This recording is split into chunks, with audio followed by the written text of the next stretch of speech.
How the glimpse occurred.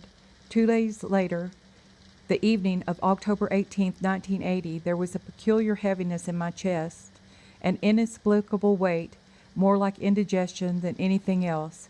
It compressed the breastbone, occasionally radiating to the jaws and upper arms, intermittent at first, then relentless. Foolishly, I took some bicarb of soda for chest gas and drove myself to the hospital, not remembering that 50% of heart attack victims never make it to the hospital alive. By the time I reached the hospital, my heartbeat was skipping. I was sweating and clammy with overwhelming and ruthless pain. Quickly, the nurse placed me into a stretcher, flicked a nitroglycerin pill under my tongue, and raced me into the coronary care unit, where an EKG monitor was attached, oxygen started, and a solution of rhythm-calming lidocaine was dripped into my vein. By 11 p.m., the pain was severe and no longer controlled by morphine. Like everyone else, I found myself calling on God, and I didn't try to keep it quiet. Who cares when you are hurting? By midnight, my pain still had not improved. An elephant was standing on my chest. IV, morphine, and Demerol were like water in their feeble attempt to comfort me. Cure me or kill me, I prayed out loud, tears of agony falling like rain from my cheeks. Please, God, just stop the pain. Only you can spell relief. And that perhaps was the most profound statement I've ever made. I squinted up at the monitor, and a block in the normal conduction of the heartbeat had appeared from nowhere. Bursts of crazy beats also there.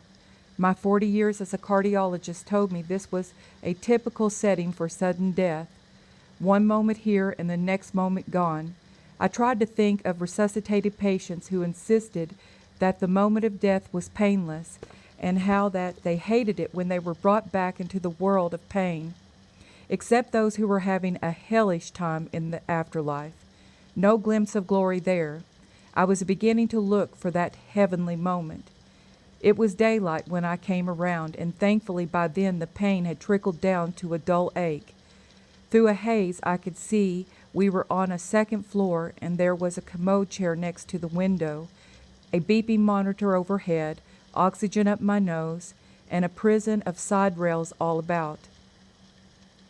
A blood pressure cuff on my right arm, an IV in the left, and like a hot poker, a catheter had been jammed up the penis for good measure.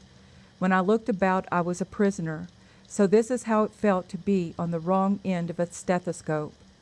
I was still half in dreamland when the nurse came in. I asked, did the runs of crazy heartbeats improve? Her eyes told me that I did not need to know such things. You don't need a pacemaker if that's what you mean, doctor, she snapped. Roughly placing the tray on the bedside table, she turned and slammed the door. Some bedside manner. I would not say that I was a patient. I was not. I found my thoughts counted for nothing. My reasoning was disregarded, and my identity amounted to a number on a bracelet. Family contact was limited to 5 minutes on the hour. Telephones were forbidden. No books, no television, no nothing. Watch the walls and wait. Finally, I dozed.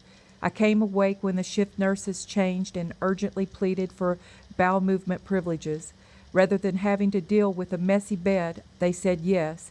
I took 5 steps to the bedside commode that had a ferocious flush and that aspirated painfully unless you raise your buttocks to prevent the airtight seal with the seat. There was another engineering marvel. The toilet roll could not be reached while sitting, and when I stood up to retrieve the toilet paper, I saw how naked I really was down there below the minishirt. Things quite apparent to everyone who passed by the open glass of the hallway. I made a dash for the reclusive security of the bed, but the catheter got in the way and made me pause at the sight of my reflection. In the mirror, I saw a chimpanzee dressed in socks and tripping over a long tail of urinary tube. It soon became obvious why some patients say they would rather die than go back to the hospital. It was also obvious why patients in office examining rooms say they don't look so good with their clothes off. Although I was getting a taste of my own medicine, I nevertheless started some serious thinking. Maybe the humanists were right. Why invoke God every time you're sick? by using powers of the mind, maybe I could have taken care of myself. A stronger, positive mental attitude, mind over matter. The popular humanists had suggested self-reliance, self-assurance, self-knowledge, and self-esteem, that I should learn to tap into the inner potential of the God energy within. If God is all and all is God, and I am part of it all, then I should be able to will myself to get better. That's what positive thinking is all about. But none of this worked for me. I had already tried these powers to no avail. Self-help becomes a ludicrous joke when you get right down to it.